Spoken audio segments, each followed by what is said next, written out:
신명기 32장 3절에 보니까 모세가 자기가 알고 있는 하나님, 자기가 믿고 있는 하나님이 어떤 하나님인가를 이스라엘 백성들에게 증거하는 말씀이 있습니다. 모세는 이렇게 증거했어요. 내가 여호와의 이름을 전파하리니 너희는 우리 하나님께 위엄을 돌릴지어다. 그는 반석이시니 그가 하신 일이 뭐라고요? 완전하고 그의 모든 길이 뭐라고요? 정의롭고 진실하고 거짓이 없으신 하나님이시니 공의로우시고 바르시도다. 모세는 이렇게 증거를 했어요. 여러분들도 이 모세처럼 그 하나님을 이렇게 믿습니까? 우리 하나님은 참 공의로우신 하나님이에요.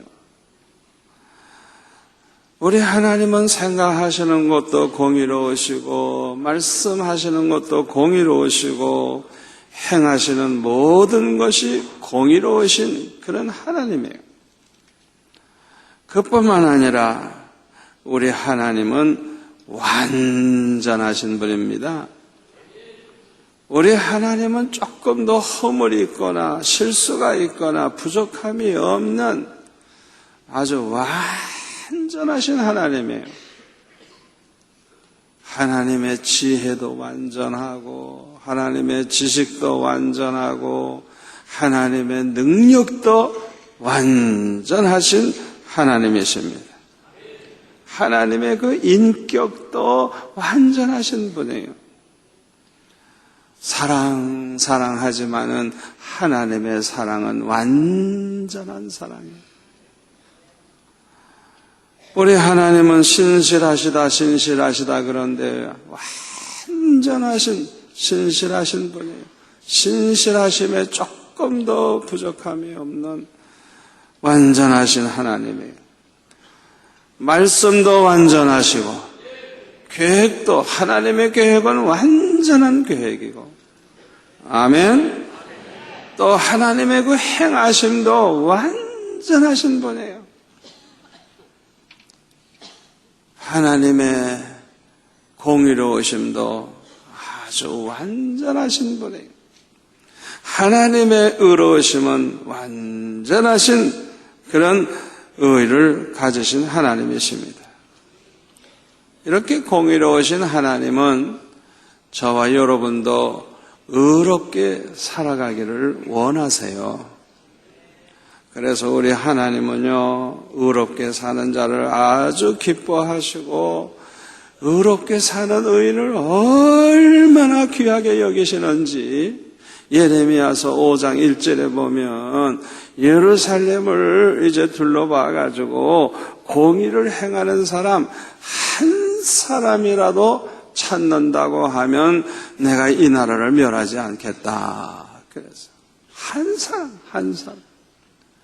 그러니까 우리가 하나님 앞에서 공의롭게 산다고 하면 하나님이 얼마나 귀하게 여기시는지 그 한 사람만 하나님이 책임지는 게 아니라 그 사람 때문에 그 도시가 살고 그 나라가 사는 거예요. 소돔 고모라 백성은 의인 10명이 없어서 망했잖아요. 의인 10명이 없어서 망했어요. 여러분, 의롭게 사는 의인을 하나님은 그렇게 소중하게 여기시고 또한 귀하게 여기시고 축복을 하시는 것입니다. 그런데 성경에서 말씀하고 있는 의와 세상 사람들이 일반적으로 말하는 의는 그 기준이 다릅니다. 세상 사람들이 옳다고 주장하는 의는 국가마다 다르고 시대마다 달라지고 또 민족에 따라서 그 의의 기준이 달라요. 예를 들까요? 남북한의 의가 달라요. 우리 남한 사람들이 말하는 의와 북한에서 말하는 의는 전혀 다릅니다. 북한에서는요, 공산당의 결정에 따르는 게 바르게 사는 거예요. 공산당 간부들이 어떤 결정을 하든지 그 결정에 따라서 충성하는 것이 북한의 의예요. 그러나 그것은 우리가 볼 때는 아주 악하고 불의한 짓이 될 수도 있는 거예요. 그러니까 성경 말씀과 비교해 보면 인간들이 생각하는 의는 아주 잘못된 경우가 너무너무 많은 것입니다. 왜 이런 현상이 일어납니까? 우리 모든 인간이 타락을 했기 때문에 그래요. 그러므로 이렇게 의롭지 못한 인간이 주장하는 의의가 같을 리가 없어요. 사람마다 생각함에 따라서 달라지는 거예요. 가치관도 그래요. 타락한 인간들의 가치관은요, 돈을 최고로 여기고 무슨 권력을 최고로 여기고 가치관이 달라요. 우리 예수 믿는 사람들, 은혜 받은 사람들의 가치관과 세상 사람들, 타락한 인간들의 가치관은 전혀 달라요. 이와 같이 모든 인간은 타락함으로 의의 기준도 타락이 됐고 가치관도 타락된 가치관을 갖게 된 것입니다. 그래서 우리가 올바른 의를 알려고 하면 하나님의 말씀을 보아야 됩니다. 하나님의 기준에 맞춰봐야 되는 것입니다. 왜냐하면 하나님만이 참으로 의로우신 분이기 때문인 것입니다. 우리 인간은 모두가 다 타락을 했기 때문에 자기 스스로의 힘으로는 의롭게만 살 수가 없습니다. 아무도 이 세상에 죄를 범하지 않고 의롭게만 사는 사람은 하나도 없어요. 살 능력이 우리에게는 없어요. 왜? 타락의 근성이 있기 때문에. 그래서 사랑이 많으신 하나님께서는 타락한 인간이 하나님 앞에서 의롭다함을 받을 수 있는 길을 열어주셨어요. 그것이 뭐냐 하면 하나님의 독생자 예수 그리스도를 이 세상에 보내주셔서 우리 인간의 모든 죄를 짊어지시고 십자가에 못 박혀 죽으심으로 그 모든 죄를 대속해 주신 것입니다. 그러므로 이제는 누구든지 예수를 믿기만 하면 믿음으로 죄사함을 받고 의롭다함을 받게 된 것입니다.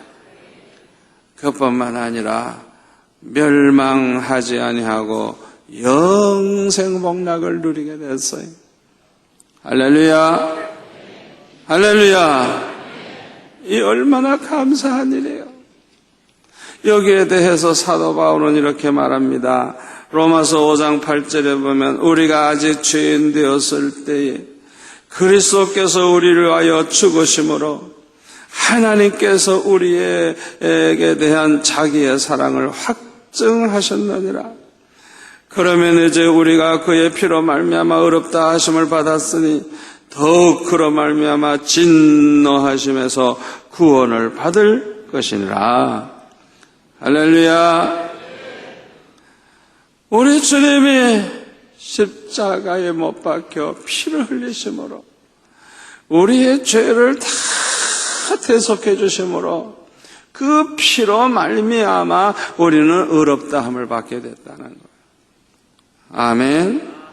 그러므로 누구든지 저를 믿기만 하면, 주를 믿기만 하면 믿음으로 의인이 되는 것입니다. 성경에 보면은 의인이라는 단어가 많이 나옵니다.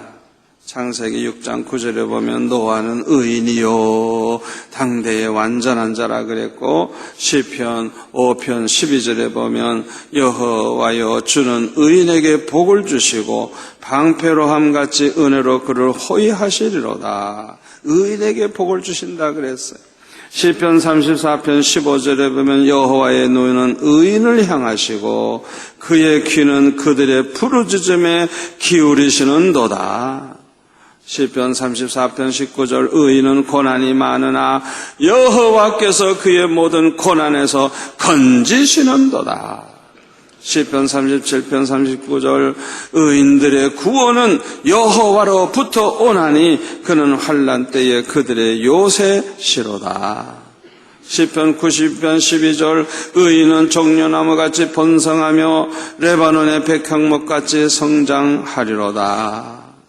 시편 118편 15절 의인들의 장막에는 기쁜 소리 구원의 소리가 있으며 여호와의 오른손이 권능을 베푸시며, 시편 146편 8절 여호와께서 의인들을 사랑하시며, 잠언 3장 33절 악인의 집에는 여호와의 저주가 있거니와 의인의 집에는 복이 있느니라.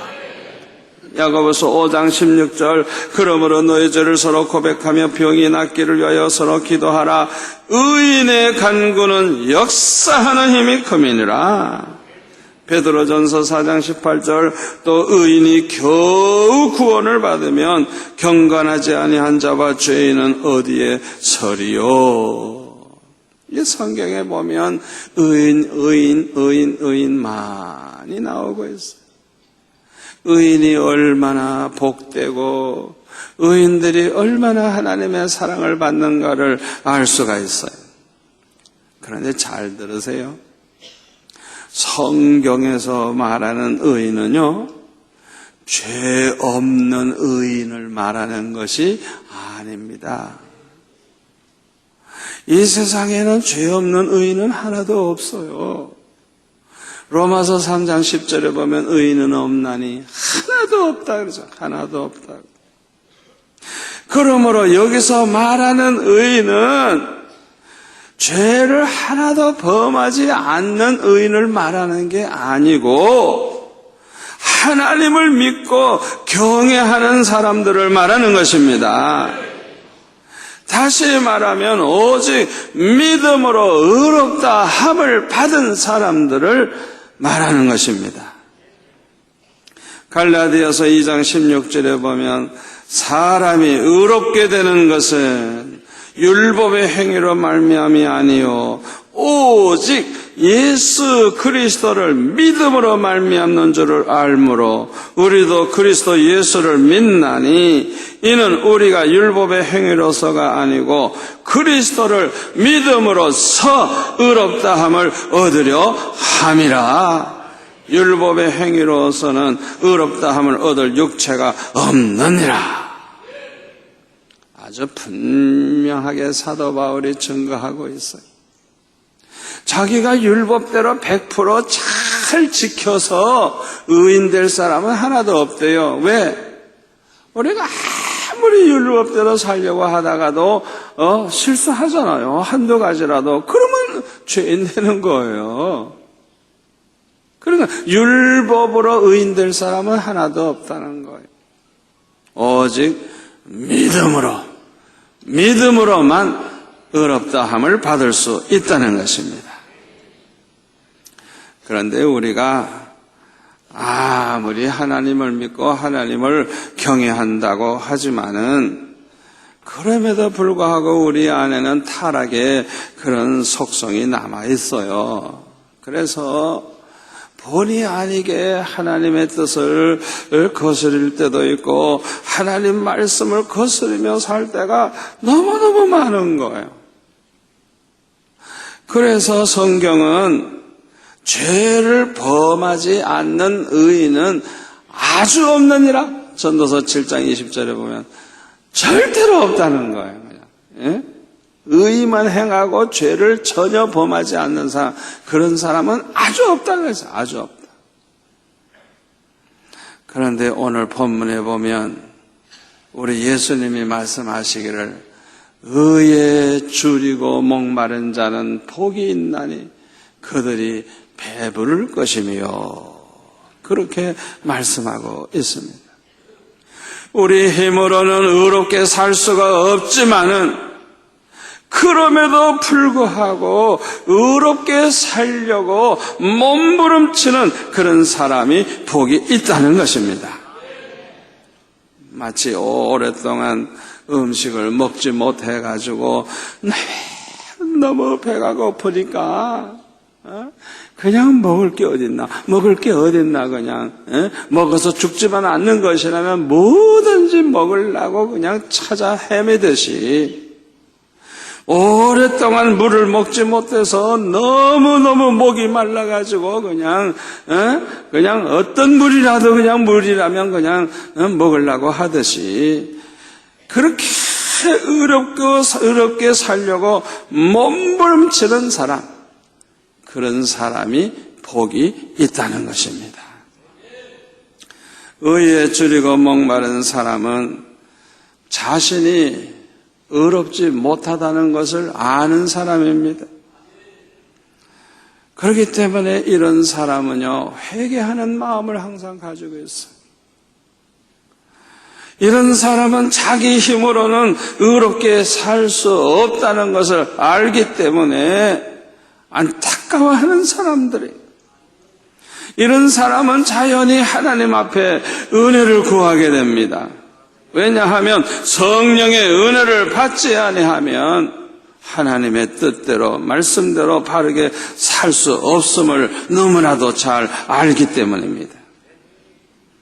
그런데요, 누구나 은혜를 받으면요, 은혜를 받으면 받을수록 영안이 밝아지고요, 영안이 밝아지면요, 옛날에는 죄를 범하면서도 죄인 줄도 몰랐는데요, 은혜 받은 사람은요, 작은 죄까지도 그걸 깨닫고 그 죄 때문에 밤새도록 울부짖으며 회개하고 하나님 앞에 몸부림을 쳐요.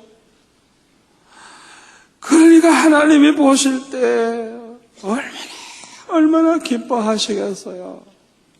웬만한 사람은 큰 죄를 범해도 적당히 넘어가는데 이 은혜 받은 사람은 그냥 작은 죄, 웬만한 사람은 그냥 넘어가는 그런 죄까지도 그것 때문에 몸부림치고 그것 때문에 주님을 아프게 하는 걸 생각하면서 눈물을 흘려 회개한다고 하면 우리 하나님께서 이런 사람에게 어찌 복을 주지 아니하시겠어요?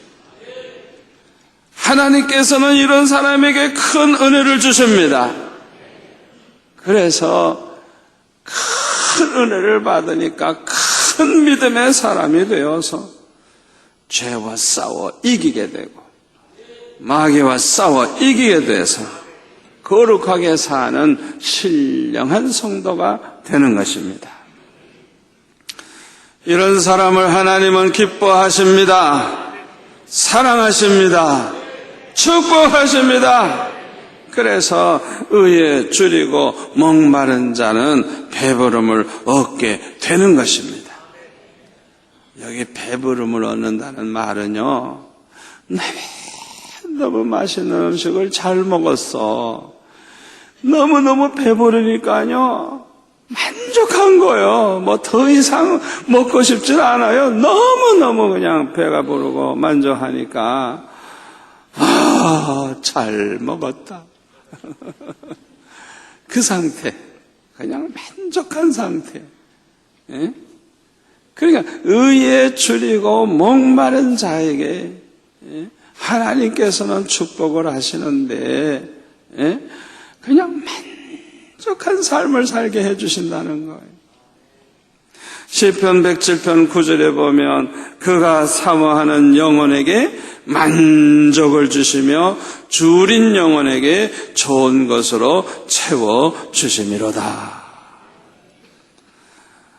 주님을 사모하고 은혜를 사모하고 의롭게 살기를 사모하는 그런 사람들, 우리 하나님은 그들에게 만족을 주신다. 만족을.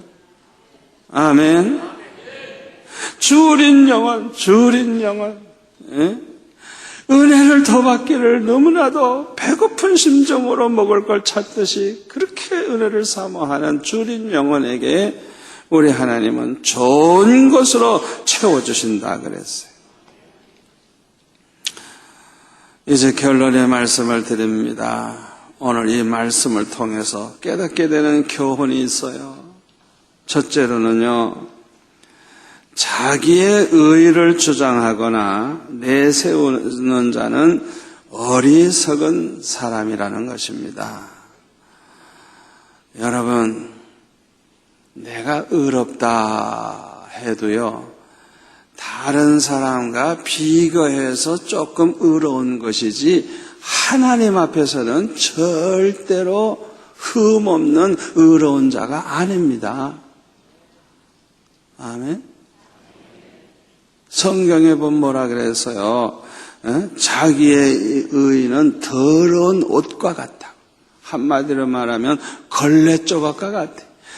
나는 뭐 옷을 깨끗하게 빨았다고 하고 아주 깨끗한 옷이라고 생각하고 딱 입고 하나님 앞에 서니까 꼭 걸레 조각과 같은 거예요. 얼마나 더러운지 모르는 거예요. 그게 인간이에요. 내가 아무리 바르게 산다 그래도, 내가 아무리 신앙생활 잘한다고 해도 다른 사람과 비교적 의롭고 바른 것이지 하나님 앞에서는 완전한 게 아니에요. 그렇기 때문에 자기 의의를 주장하고 내세우는 것은 그건 아주 어리석은 짓이에요. 어리석은 짓.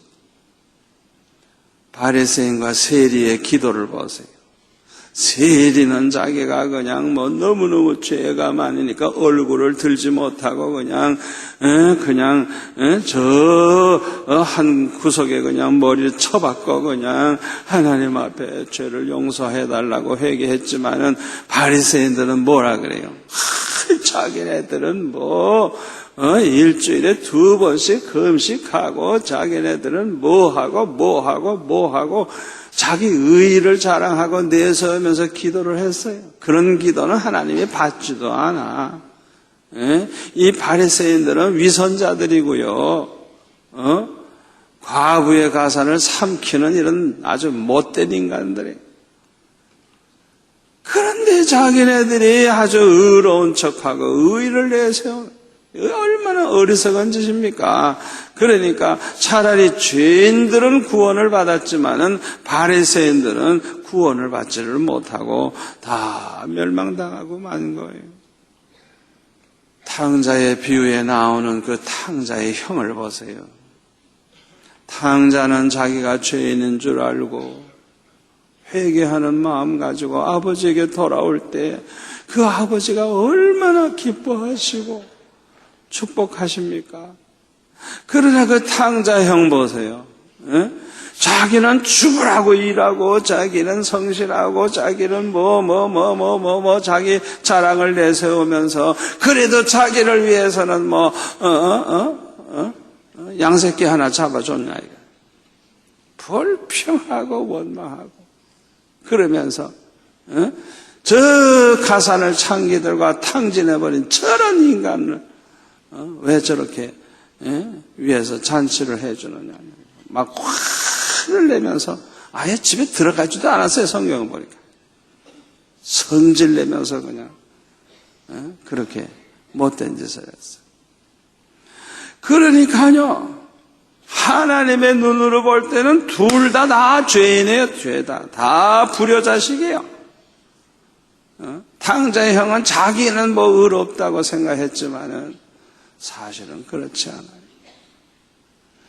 그렇기 때문에 여러분 절대로 교회 안에서 내가 옳고 저 인간이 잘못되고 그런 소리는 하지 마세요. 자기가 가장 충성했고 가장 자기가 의롭게 살았다는 그런 생각도 하지 말고 절대 말도 하지 마세요. 그건 어리석은 거예요. 두 번째로 깨닫게 되는 교훈은 뭐냐?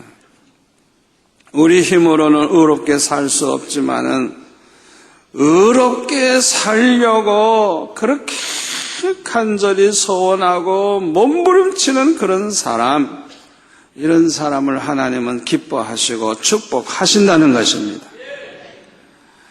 어떻게 하면 나는 말씀대로 좀 살 수 있을까? 아이고, 말씀대로 살면 좀 좋겠다. 하나님의 뜻대로만 나는 살기를 좀 원하는 이 소원이 이루어지면 좋겠다. 성령의 은혜를 좀 받아서 성령의 은혜 가운데 살았으면 좀 좋겠다. 그런 마음만 가져도 우리 하나님은 기뻐하시고 축복하신다는 걸 믿으시기를 바랍니다. 이런 사람에게 하나님은 그 소원을 이루어 주실 뿐만 아니라 넘치는 복을 주셔서 배부름과 같이 아주 만족하게 마음의 천국을 누리면서 살게 된다는 걸 믿으시기를 바랍니다.